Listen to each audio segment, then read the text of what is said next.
में भी ये आगाह किया था कि 26 जनवरी देश की सेना का शौर्य दिवस है। जी, देश के तमाम संसाधन जो है सेना के लिए वो पूरी दुनिया के सामने अपनी ताकत को प्रदर्शित करने का दिन है, संविधान को लागू करने का दिन है। और उस दिन कोई भी किसी तरीके से एक परिंदा पर नहीं मार सकता देश की राजधानी में, और किसी तरह की भी कोई रैली नहीं हुई, आज तक नहीं हुई, आजादी से ले आज तक, तो अब भी नहीं होनी चाहिए।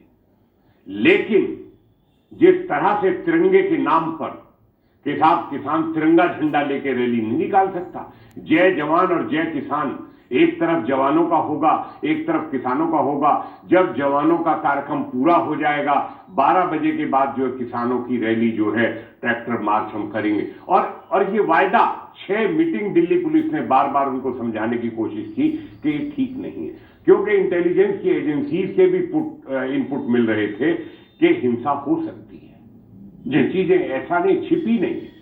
हमने भी आपसे चर्चा, मनोज जी आप याद करिए, पिछले कार्यक्रमों में मैंने भी कहा था कि इस आंदोलन में अंतर्राष्ट्रीय ताकतें भारत को 26 जनवरी के दिन अपमानित करने की साजिश में लिप्त है, और उन्हीं के एजेंडे पर ये लोग लगे हुए और ये काम उन्हीं का चल रहा है।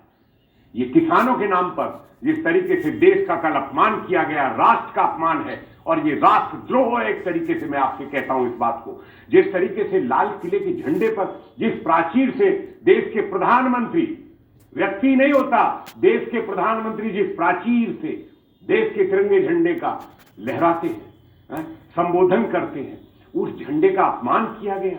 सरकारें आती हैं चली जाती हैं, तमाम वक्त है, बहुत देखा है, लेकिन जो राष्ट्र का ध्वज है उसका अपमान आज देखिए आप, कल से आज तक पूरे देश में एक ही आवाज है कि राष्ट्र ध्वज का अपमान करने वाले लोगों को बर्दाश्त नहीं किया जा सकता। आखिर ये कौन सी ताकतें हैं? ये किसानों के नाम पर। और आपसे एक बात मैं जरूर कहूंगा मनोज जी, 12 मीटिंग केंद्र सरकार के 3 मंत्रियों ने कानूनों पर पूरी तरह चर्चा करने के लिए, और भी तमाम मुद्दों पर, 3 कानूनों के अलावा भी मुद्दों पर चर्चा करने के लिए 45 घंटे तक चर्चा की है। लेकिन ये बार बार हर मीटिंग में ये कहना कि काले कानून वापस लो। मैं पूछता हूं, लोकतंत्र में आज मेरा बड़ा सवाल है देश के सामने, लोकतंत्र में संसद में कानून बनता है और सर्वोच्च अदालत देश की, यदि देश के नागरिकों को या किसी संस्थान को कोई आपत्ति होती है अपने हकों की, तो वो सुप्रीम कोर्ट से जाता है, न्यायालय है सर्वोच्च न्यायालय। आपने जिस दिन सर्वोच्च न्यायालय ने संसद से पास किए कानूनों को 2 महीने के लिए रोक इसलिए लगाई थी कि शांति व्यवस्था बरकरार बनी रहेगी, इनको इसलिए ये रोक लगाई थी। और उस सुप्रीम कोर्ट ने कमेटी बनाई।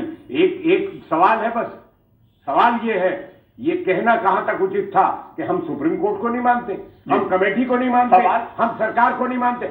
अब इन्होंने राष्ट्र के सम्मान को ठेस पहुंचाई है। आज बहुत बड़ा सवाल ये है और मैं समझता हूं देश का किसान के लिए कोई माफी नहीं है। देश का किसान भी ये सवाल पूछ रहा है, किसानों के नाम पर ये राजनीति करने वाले